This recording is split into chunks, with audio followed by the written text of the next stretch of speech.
Rated T for teen. What's up, guys? Nevin Dravinsky, producer on UFC Undisputed 2010, coming to you from the famed Black House Gym in Los Angeles, California. I'm joined today by Mark Lehman, one of the premier MMA coaches in the world, as well as your coach in the upcoming UFC 2010 Career Mode. Thank you for being here. Thanks for having me. Pleasure.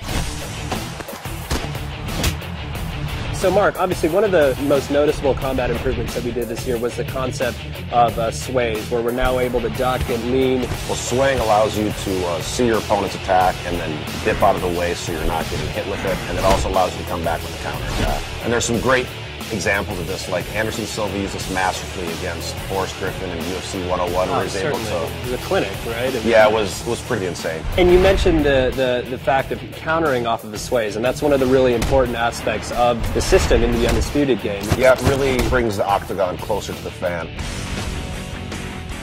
Cage position is a really important aspect of mixed martial arts. It's huge because basically you have a foreign object that's 90 degrees that's part of what you're fighting on, and you have to learn how to deal with it. It can be used defensively and offensively. You can use it to pin your opponent up against a cage where they can't sprawl and they can get takedowns a lot easier. You can also use it to pin them in clinches where you can do striking, like Anderson Silva stuck Rich Franklin there and teed off him with the knees. And we really try to capture that in the game as well. Again, it's one of those things that makes the game more realistic.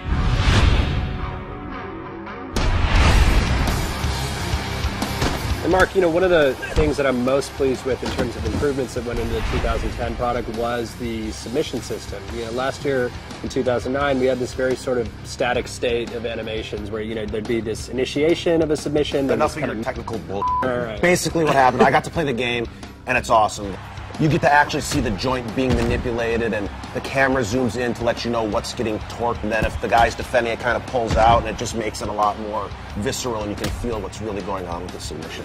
Now, other submissions that have gone in there, you know, we just saw Paulo Thiago finish off Mike Swick with the Darce. I mean, we have the omoplata, the gogoplata. They're basically making stuff up. Totally. One other thing I noticed when I was playing the game is that you can transition from submissions. What did you call that? Well, stuff? so we call that submission switching. Say you're going for a Kimura, for example. Performing a submission switch will allow them to, say, switch from the Kimura to then go for an armbar. I know you guys added some new back positions, and it looks really good, where I can start to tee off like Matt Hughes did to hoist Gracie, and looked great. So you've just seen an example of a couple of the new combat improvements, including the sways that have gone into UFC 2010 Undisputed. For the full interview, go to community.ufcundisputed.com.